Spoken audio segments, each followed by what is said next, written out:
O envelope selado. Nos corredores do poder, alguns segredos permanecem adormecidos durante décadas. Outros despertam com a força de um terremoto. Esta é a história de uma manhã que mudou tudo.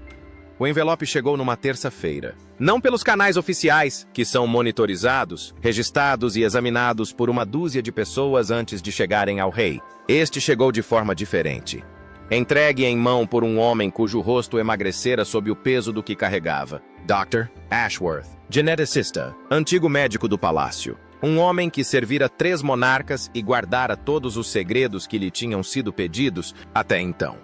O rei estava acordado desde as 4 da manhã. É isso que a soberania faz. Rouba o sono. Troca o descanso pela responsabilidade. Estava parado junto à janela, observando os antigos terrenos do castelo a emergir da escuridão, quando bateram à porta.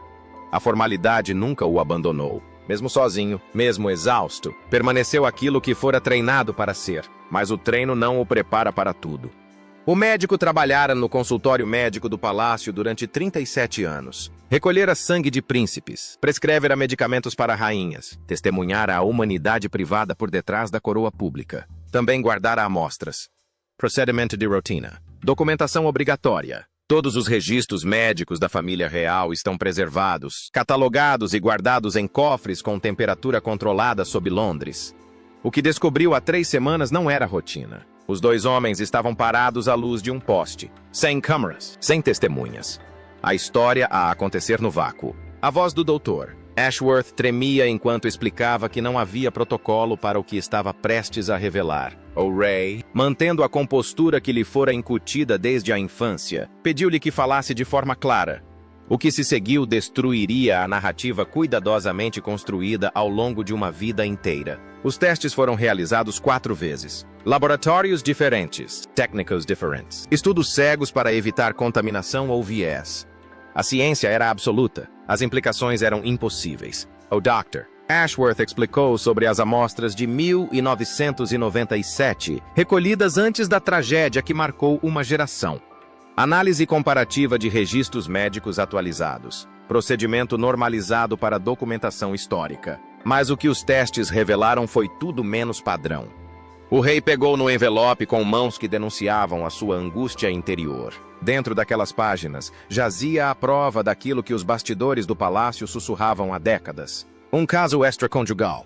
Um caso que deveria ter permanecido enterrado nos anos 70, quando o herdeiro era ainda jovem, ainda maleável, ainda a ser moldado para se adequar ao que a coroa exigia. Mas os casos amorosos terminam. As pessoas seguem em frente. Os tabloides encontram novos escândalos. As crianças não desaparecem.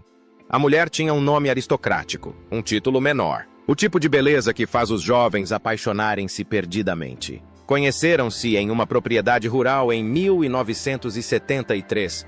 Tinha 24 anos e estava afogado em expectativas, desesperado por algo real numa vida de autenticidade coreografada. Durou 4 meses. Apaixonada, imprudent, tudo o que um futuro rei não se podia dar ao luxo de ser. Quando o casamento terminou, incentivada pelos funcionários do palácio que compreendiam o perigo, desapareceu dos círculos da corte. Casou com um diplomata, mudou-se para Genebra e viveu tranquilamente. Teve um filho em 1974, disse a todos, incluindo ao próprio menino, que o pai era o marido. Ela mentiu durante 51 anos. O filho tornou-se um arquiteto de sucesso. Projetou embaixadas, museus, edifícios que lhe sobreviveriam. Casou, teve 3 filhos e viveu uma vida discreta, mas plena, que nunca chama a atenção. Nunca questionara a sua paternidade. Por que razão questionaria? Até que a sua mãe faleceu no ano passado. E entre os seus pertences, os advogados encontraram uma carta dirigida a ele, selada com instruções. Para ser aberto apenas após a morte dela. Ela tinha escrito a verdade, nomeado o herdeiro, explicado tudo. O caso extraconjugal, a gravidez, a decisão de esconder tudo. O fardo insuportável de ver o filho crescer com os olhos do pai, os trejeitos do pai, os hábitos inconscientes do pai, e nunca poder falar. O arquiteto não acreditou, descartou tudo como memórias confusas de uma mulher moribunda. Mas a esposa convenceu-o a fazer um teste de ADN, só para saber, só para resolver a situação. E depois fez a chamada que chegou ao doutor Ashworth. O rei estava no seu escritório, papéis espalhados sobre a sua secretária. Pressionou a mão contra a boca. Perguntou se o arquiteto sabia, se tinha havido contato. O doutor Ashworth confirmou que ninguém sabia, exceto a equipe do laboratório, que estava vinculada por acordos de confidencialidade. Mas o homem exigiria, certamente, respostas. Disso não havia dúvidas. Naquele momento, o monarca não era um rei, era um pai que nunca conhecera o seu filho. Um homem que construíra a sua vida sobre o dever e o sacrifício, para depois descobrir que o seu sacrifício tinha criado a vida de outra pessoa por completo. A chuva continuava lá fora. O castelo permanecia como estivera durante 900 anos, indiferente aos dramas que se desenrolavam dentro das suas muralhas. Mas dentro daquele escritório, entre aquelas paredes antigas que testemunharam séculos de segredos reais, tudo tinha mudado. O rosto do rei empalideceu ao ler o relatório detalhado. Marcadores genéticos. Percentagens de probabilidade. Certeza científica expressa em linguagem fria e clínica. Isto não era especulação nem invenção de um tabloide. Era a verdade, documentada e irrefutável. Algures em Londres. Um homem seguia a sua rotina diária, alheio ao facto de que toda a sua compreensão de si mesmo estava prestes a ser reescrita. Um homem que partilhava o ADN do rei, a sua linhagem, o seu legado genético, mas que tinha crescido completamente fora da esfera real. O peso disto pairava sobre o escritório como uma presença física. 50 anos de ausência. 50 anos de aniversários não comemorados, momentos importantes não presenciados, um relacionamento que deveria ter existido, mas nunca teve oportunidade. O rei pensou nos seus próprios filhos, em como os conhecia intimamente, apesar de todas as pressões públicas e lutas privadas. E agora havia mais um filho. Um fantasma que ganhou vida pela ciência. Um capítulo perdido na história da sua vida, que ele nunca soube que existia. As investigações e os segredos na era moderna têm uma meia-vida medida em horas. Assim que algo é descoberto, mesmo que apenas por 2 pessoas numa sala trancada, o tempo começa a correr. O rei compreendia isso, assim como o pequeno círculo em quem era obrigado a confiar. Ao anoitecer, 4 pessoas sabiam. O rei, o Dr. Ashworth, o secretário particular e a rainha consorte. Na sua sala de estar privada, rodeada de cores suaves e mobiliário confortável, o tipo de espaço que permite a honestidade, ela ouviu-o enquanto ele explicava tudo.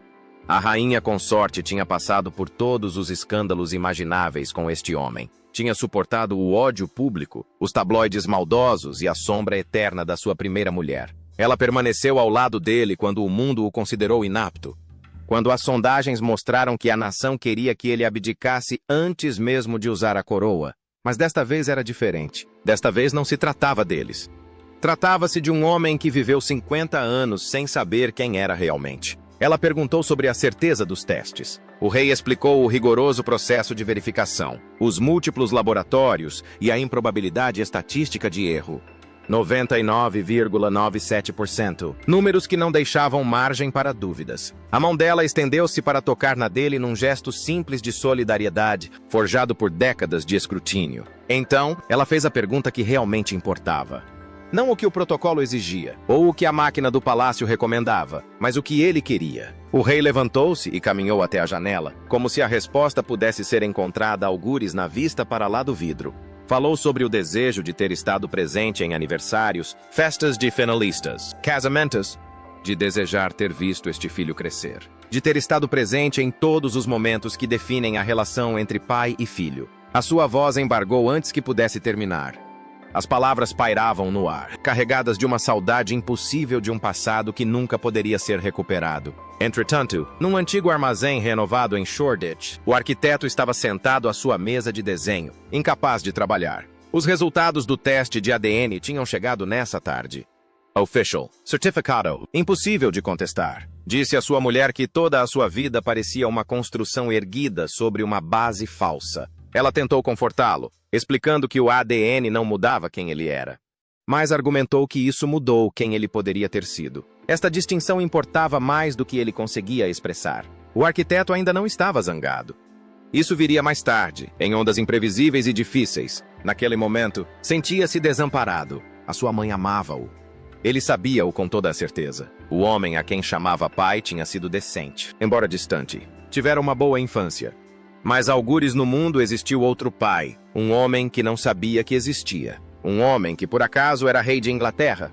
A revelação não só respondeu a uma pergunta que ele nunca pensara fazer, como também abalou profundamente a sua compreensão do seu lugar no mundo. O secretário particular já tinha lidado com crises antes. Mortes na família real, ameaças de abdicação, escândalos que ameaçavam derrubar a instituição. Abordou cada um deles com a mesma precisão calculada. Mas isso exigia mais do que minimizar os danos. Exigia decidir o que significava a verdade no contexto de uma monarquia constitucional. Num telefone seguro, deu instruções para uma investigação completa. Eles precisavam de saber tudo sobre este homem. Histórico profissional, registros financeiros, formação médica, afiliações políticas, crenças religiosas. E, mais importante, quem mais sabia? A investigação prosseguiu discretamente. Os serviços de informação foram informados, não por uma questão de segurança, mas sim por uma questão de informação. A vida do arquiteto foi examinada com detalhes minuciosos, não para encontrar escândalos, mas para compreender o homem. O que descobriram foi algo comum, no melhor sentido da palavra. Carreira de sucesso, casamento estável há 26 anos, 3 filhos. Todos a prosperar, sem antecedentes criminais, sem posicionamentos políticos radicais. Sem pontos fracos que pudessem gerar boatos. O arquiteto era, ao que tudo indica, exatamente o que a coroa precisava que ele fosse. Decent. Mas a decência não simplifica os escândalos da realeza. Pelo contrário, complica-os. Um filho ilegítimo problemático podia ser afastado, subornado e isolado. Um homem bom, com uma vida boa, descobrindo subitamente a sua origem, não podia ser controlado, só podia ser conhecido. A situação exigia humanidade, não estratégia. Ligação em vez de contenção. A máquina palaciana, tão hábil a lidar com ameaças e a gerir narrativas, viu-se confrontada com algo que não conseguia distorcer ou suprimir. Uma história fundamentalmente humana que desafiava as soluções institucionais. Na sala de conferências do palácio, reuniram-se para uma reunião estratégica sem estratégia. O secretário particular expôs as limitadas opções disponíveis. Poderiam entrar em contato em privado, marcar uma reunião, tentar levar o arquiteto a algum tipo de entendimento. Ou poderiam esperar, preparar-se para quando ele inevitavelmente tornasse o assunto público. A suposição de que a publicidade era inevitável pairava sobre a discussão. As pessoas falam. A mulher do arquiteto sabia. Talvez os filhos dele. Os funcionários do laboratório tinham assinado acordos de confidencialidade, mas estes acordos não eram impenetráveis. Precisavam de agir como se isso fosse vir ao de cima, porque viria. A rainha consorte ofereceu uma alternativa radical. Simplesmente reconhecer que o arquiteto era filho do rei e lidar com as consequências. A sala absorveu esta sugestão em silêncio, a simplicidade radical da verdade. O reconhecimento significava mais do que a aceitação privada. Significava uma declaração pública, reescrever a história, explicar por que é que um homem de 50 anos acabara de ser reconhecido. Significava abordar questões sobre a sucessão, títulos, a narrativa cuidadosamente mantida sobre a decência da realeza. As implicações espalharam-se como rachaduras num vidro. O rei tomou a sua decisão. Ele queria encontrar-se com o arquiteto antes de qualquer outra coisa. O homem merecia isto. A mensagem foi transmitida pelo doutor Ashworth, formulada com cuidado. Convite, não uma convocatória. Estaria o arquiteto disposto a reunir-se em privado com Sua Majestade para discutir as recentes descobertas médicas? A resposta chegou em menos de 1 hora. Simples e afirmativa. Sim, marcaram para quinta-feira, daqui a 2 dias. 48 horas para um rei pensar no que dizer ao filho que nunca soube que tinha. Para um arquiteto se preparar para encontrar o pai que nunca soube da sua existência. O local seria a propriedade privada do rei em Cotswolds. O seu santuário! O lugar onde podia ser ele próprio. Livre de toda a formalidade que a sua posição permitia. O mundo continuava alheio.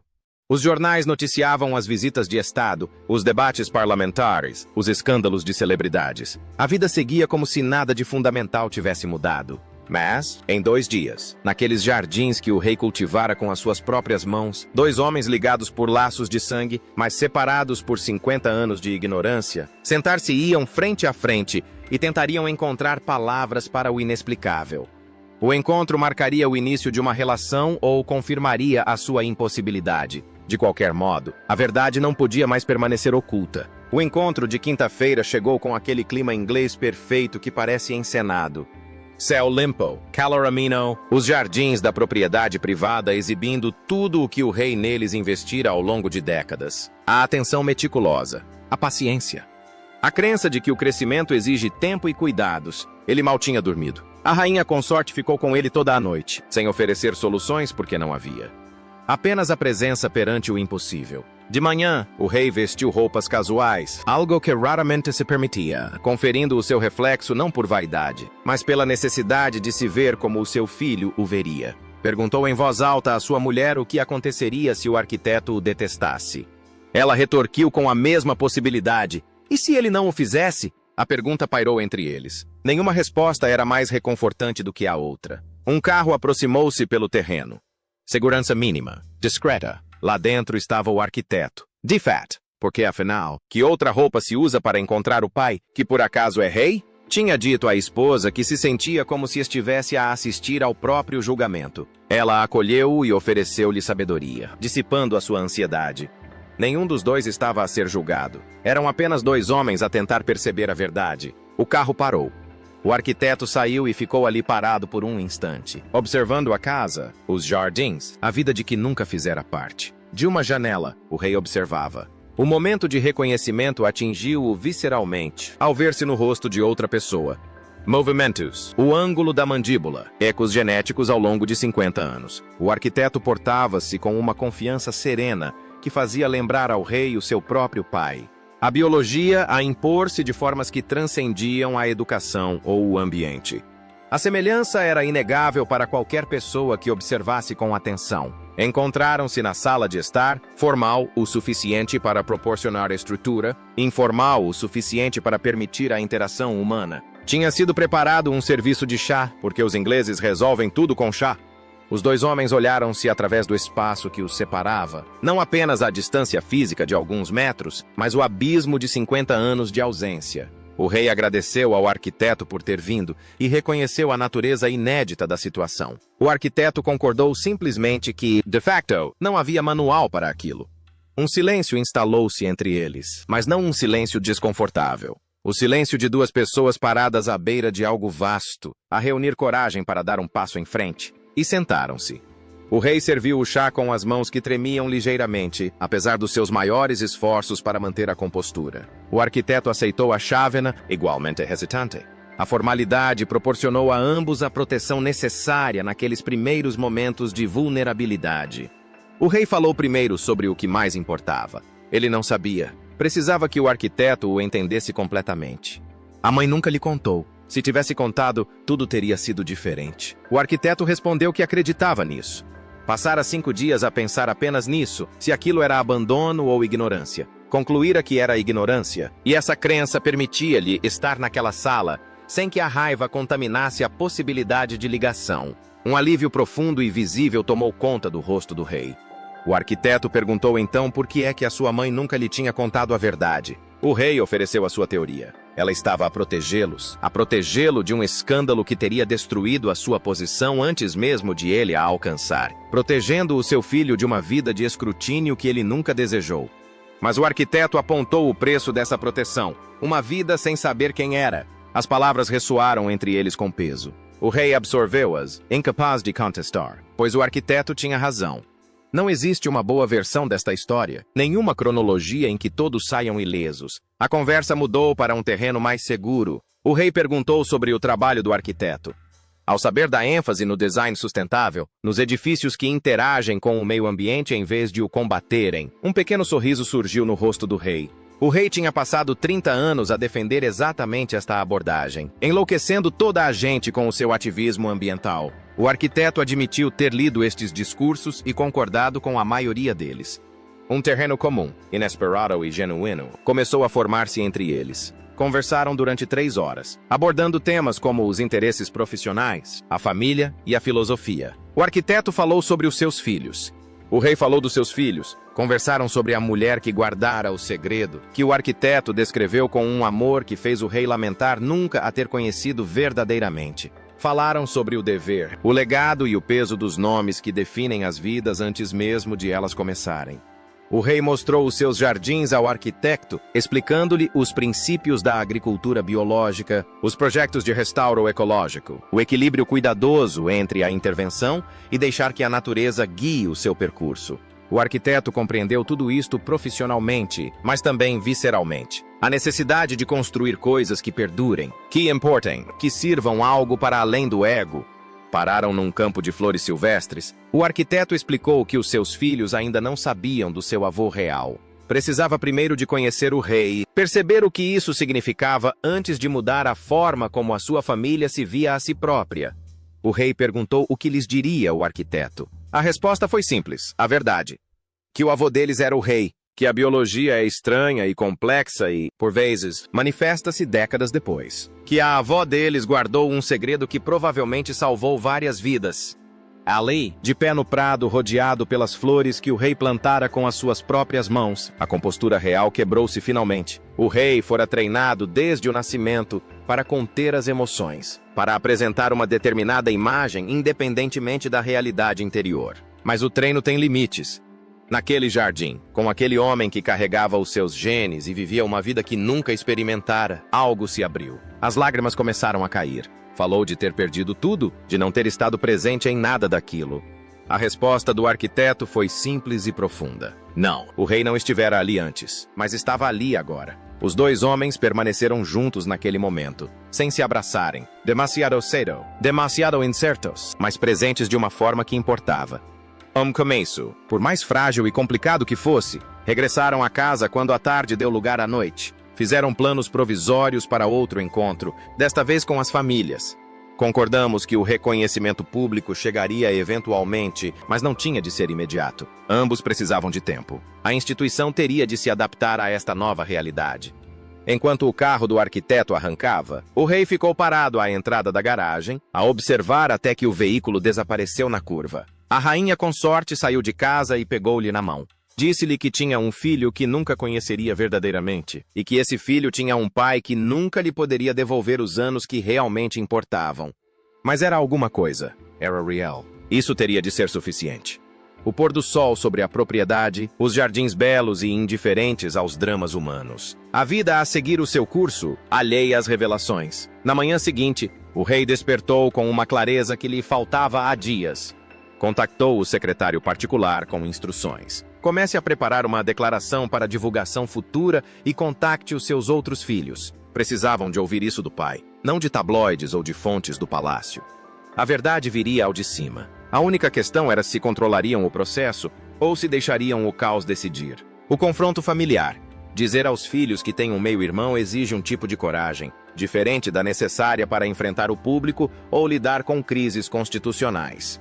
Era algo pessoal. Íntimo, o tipo de complicação familiar que não liga a títulos ou protocolos. O rei pediu para se encontrar primeiro com o filho mais velho e depois com o mais novo. Em separado, processam as coisas de formas diferentes. Sempre foi assim. Um com uma análise cuidada, o outro com uma emoção imediata. Ao início da noite, o herdeiro chegou, com o rosto impassível, mantendo a neutralidade cuidada que aperfeiçoara ao longo de anos de vida pública. Encontraram-se num gabinete privado, o espaço entre eles preenchido por uma história não dita. A sua falecida mãe, Dever, a lenta reconciliação de diferentes abordagens para a mesma tarefa impossível. O rei começou por dizer que não havia maneira fácil de partilhar o que precisava de partilhar. A resposta imediata do herdeiro revelou o seu primeiro receio. Alguém estaria a morrer? O rei assegurou-lhe que não era nada disso, mas que era complicado. O rei explicou tudo metodicamente. O caso extraconjugal nos anos 70, a gravidez mantida em segredo, o silêncio da mulher preservado durante 5 décadas, a vida do arquiteto vivida em completa ignorância, os resultados do ADN que provaram tudo sem sombra de dúvida. Viu o filho absorver informações que reescreveram a história da família, complicaram a sucessão, acrescentaram ramos a uma árvore genealógica que deveria ser minuciosamente documentada. O rosto do herdeiro passou da confusão à compreensão, até se tornar algo indecifrável. Após um longo silêncio, o herdeiro perguntou se o seu irmão já sabia. O rei explicou que contaria primeiro ao herdeiro, respeitando a sua posição. Depois veio a pergunta que realmente importava. Será que a mãe deles sabia? O fantasma que pairava em todas as conversas da família real. O rei explicou que não. Isso aconteceu muito antes dela, mesmo antes de ele a conhecer. Mas o herdeiro, que herdara da mãe o instinto da verdade emocional, observou que ela teria detestado aquilo. O engano, o filho secreto, fora moldada pela desonestidade da realeza, ferida por ela. Este segredo, mesmo sendo anterior à sua morte, terá sido como que uma confirmação de tudo o que ela suspeitava sobre a capacidade da instituição para compartimentar. O rei reconheceu esta dolorosa verdade. A mãe do herdeiro teria certamente exigido que a verdade fosse dita, e teria razão. O herdeiro começou a processar a informação com a ponderação cuidadosa de opções e consequências que aprendera desde o nascimento. Perguntou como era o arquiteto. O rei descreveu-o como decente, atencioso, um arquiteto que trabalhava com projetos sustentáveis, casado e com 3 filhos. Um homem que vivera uma boa vida longe da engrenagem da realeza. O herdeiro fez uma observação carregada de reconhecimento, e não de amargura. O seu meio-irmão vivera uma boa vida, enquanto estava protegido de todo o peso que acompanhava a sua posição.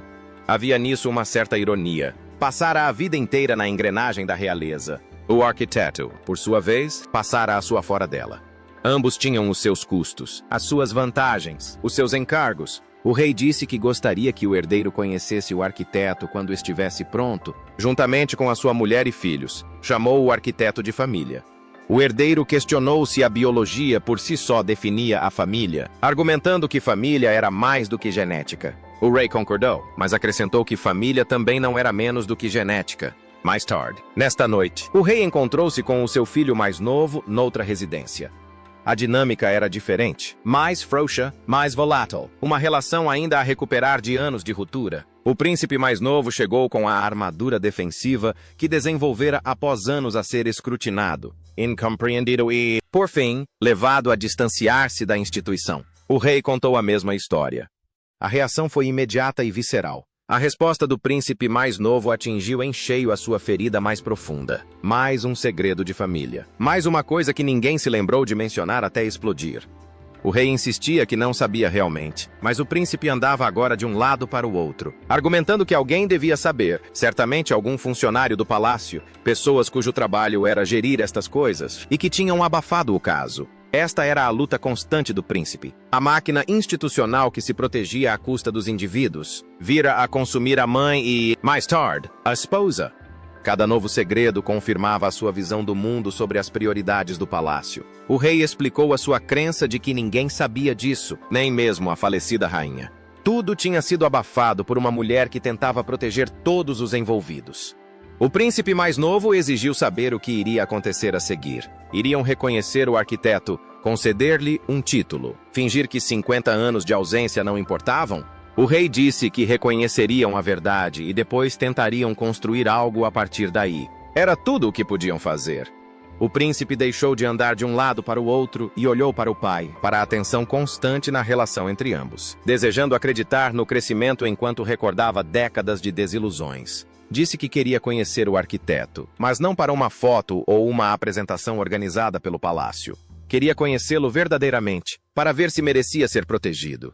O rei esclareceu que o arquiteto não procurava proteção ou publicidade, apenas tentava compreender a sua própria vida. A expressão do príncipe suavizou-se ligeiramente ao ouvir isto, reconhecendo uma experiência em comum. Ambos tinham sido moldados por mães que guardavam segredos dolorosos.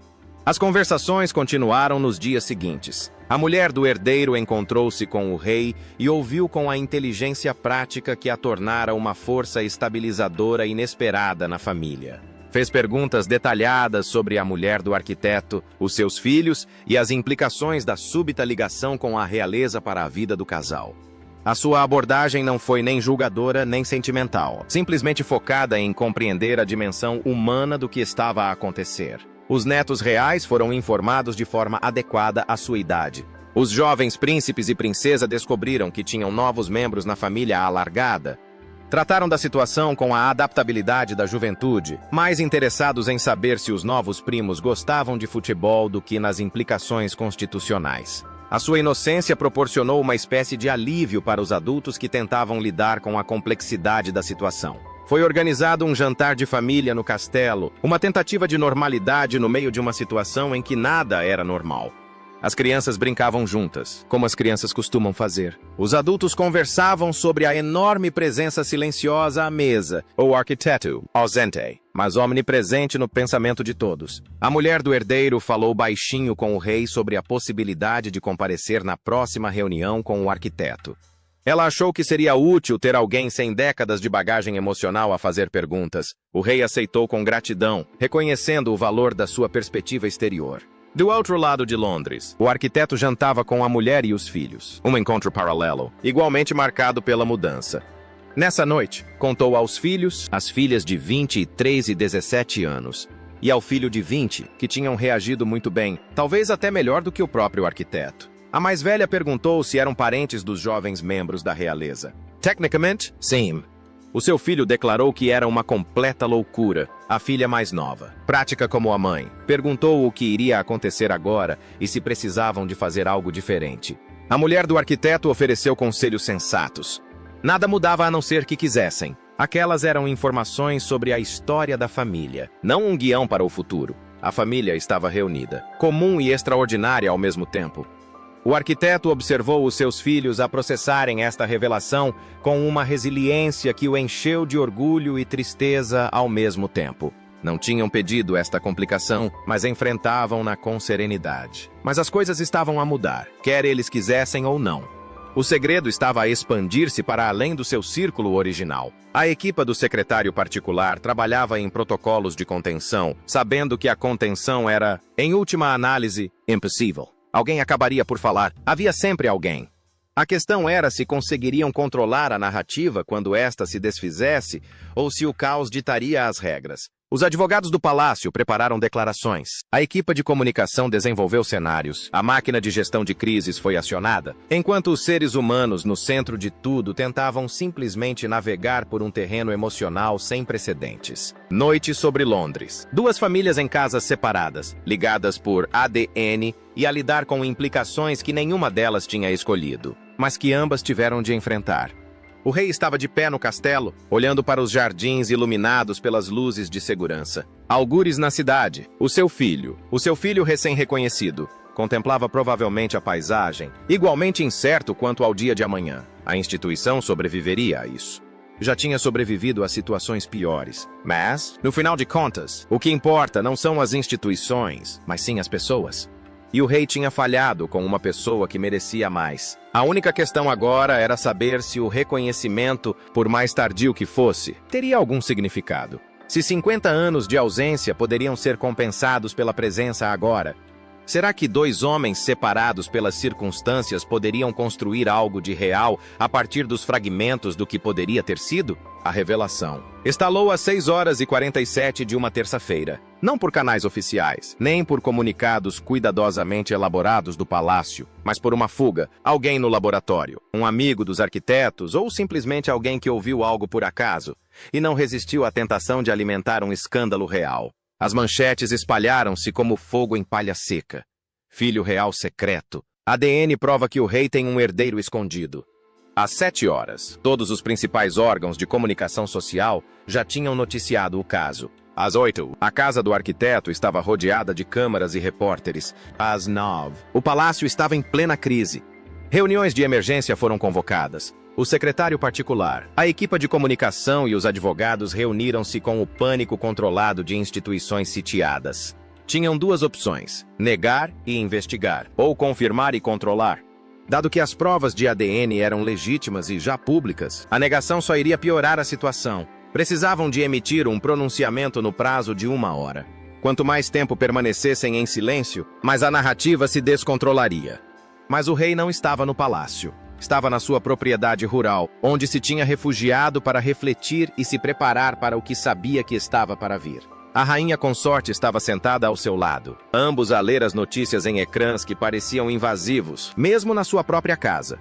O primeiro pensamento do rei não foi para si próprio nem para a instituição. Falou sobre a necessidade de proteger o arquiteto daquilo que estava prestes a engoli-lo.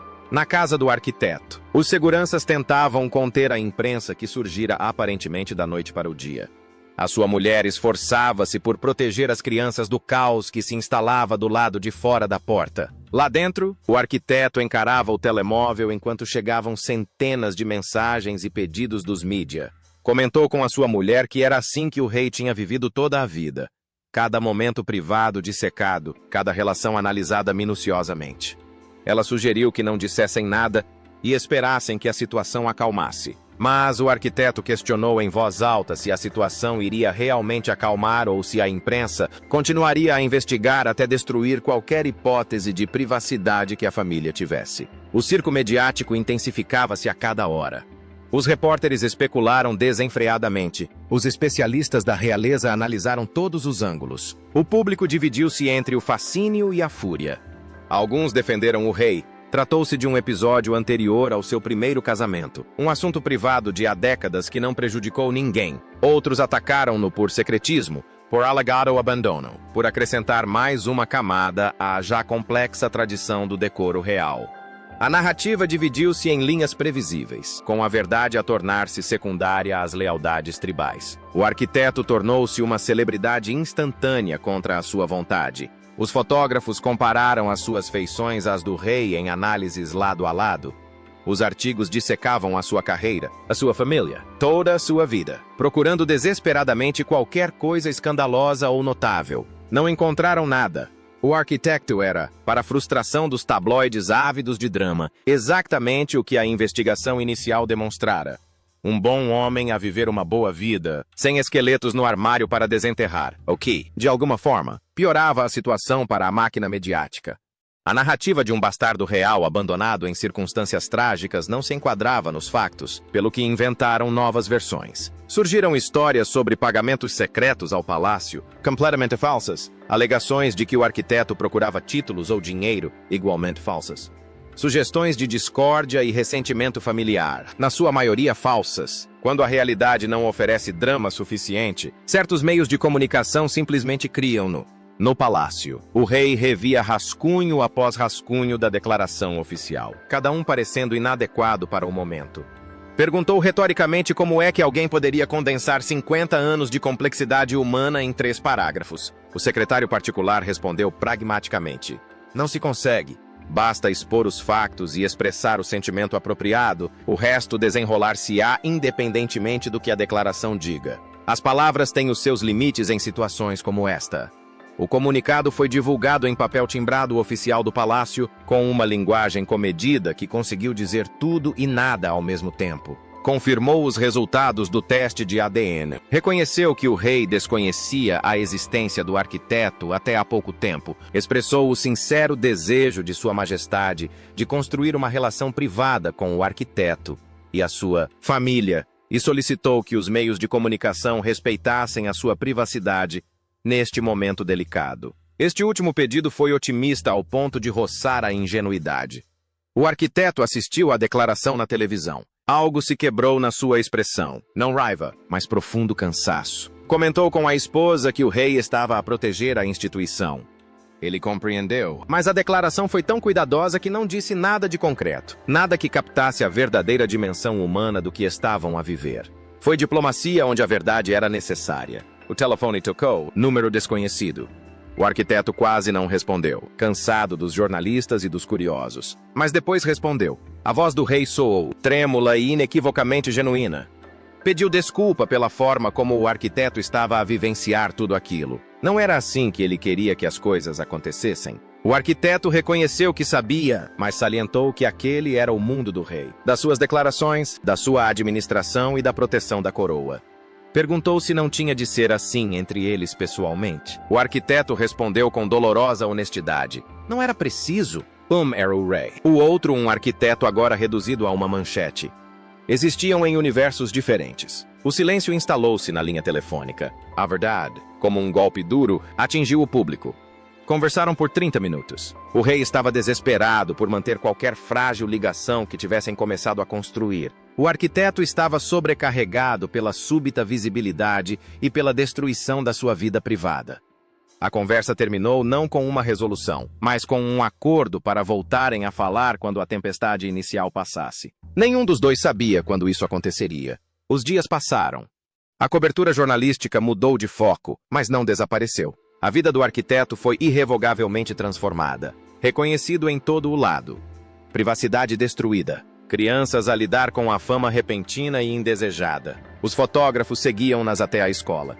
Os repórteres ligaram para familiares próximos. O gabinete de arquitetura onde trabalhava recebeu centenas de pedidos de entrevista. A vida que o arquiteto construiu ao longo de décadas de trabalho estava a ser dissecada por pessoas que nunca o tinham conhecido.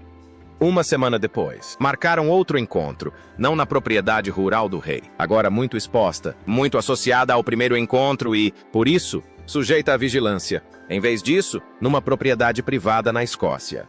Equipa reduzida, sem imprensa. Apenas o rei, o arquiteto e a conversa que precisavam de ter, sem que o mundo observasse e julgasse cada palavra. Terras altas da Escócia. A chuva a bater nas janelas, criando um ritmo quase meditativo. 2 homens numa sala de estar que parecia um território neutro, não pertencendo a nenhum dos seus mundos. O rei falou primeiro, admitindo que não sabia como ser pai do arquiteto. O arquiteto respondeu com igual honestidade. Não sabia como ser filho do rei.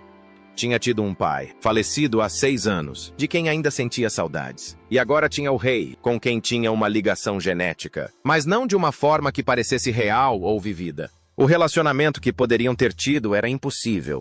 A questão era o que poderiam construir em vez disso. O rei perguntou o que deviam fazer. O arquiteto considerou a questão com o seu característico raciocínio metódico.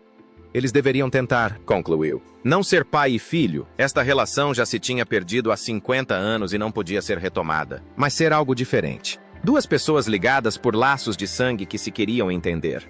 Sem títulos entre eles. Nenhuma instituição a mediar cada interação. Apenas eles enquanto indivíduos. Tentar forjar algo genuíno a partir de circunstâncias impossíveis. O rei concordou com esta estrutura. Fizeram planos durante a hora seguinte.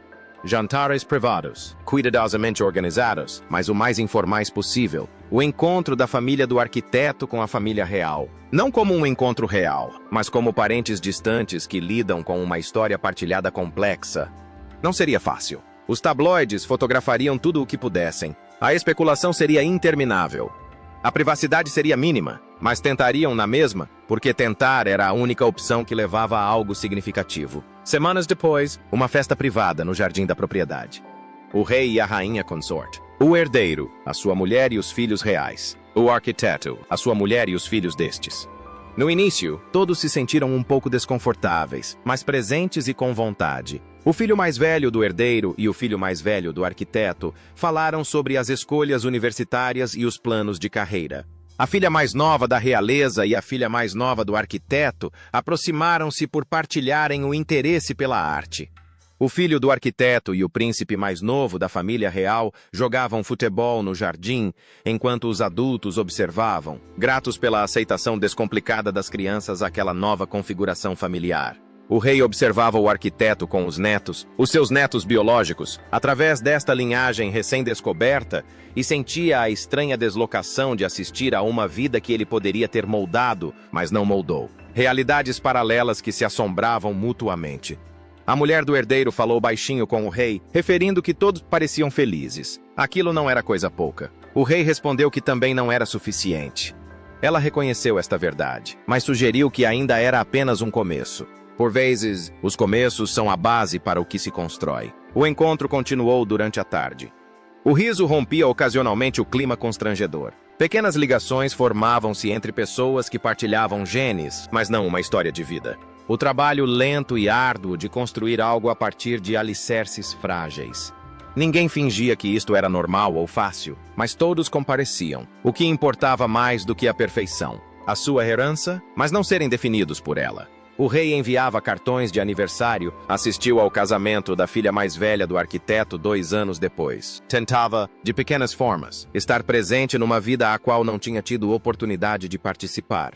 Encontravam-se para jantar 4 ou 5 vezes por ano, construindo lentamente algo que não se enquadrava nas categorias tradicionais, mas que, ainda assim, era real. Os anos estão a passar, breves vislumbres através do tempo. O arquiteto e o rei, em diversos eventos, formais e informais, vão se conhecendo cada vez melhor, não como pai e filho no sentido tradicional, mas como família na sua complexa forma moderna. Os filhos do arquiteto interagem naturalmente com os seus primos da realeza.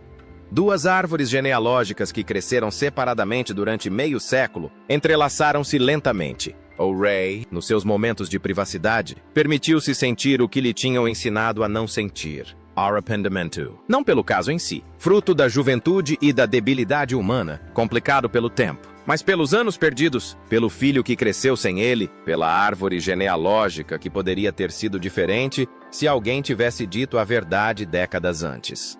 O arrependimento é um professor poderoso, mesmo quando não consegue mudar o passado. O Ray, no seu castelo, agora mais velho, observa fotografias expostas numa prateleira particular. A sua família oficial numa foto, o arquiteto e a sua família noutra. Duas vidas que se cruzaram geneticamente, mas que só agora se entrelaçavam, com cuidado e imperfeição. Os funcionários do castelo que viram estas fotos entenderam que representavam algo que o rei transportava em silêncio.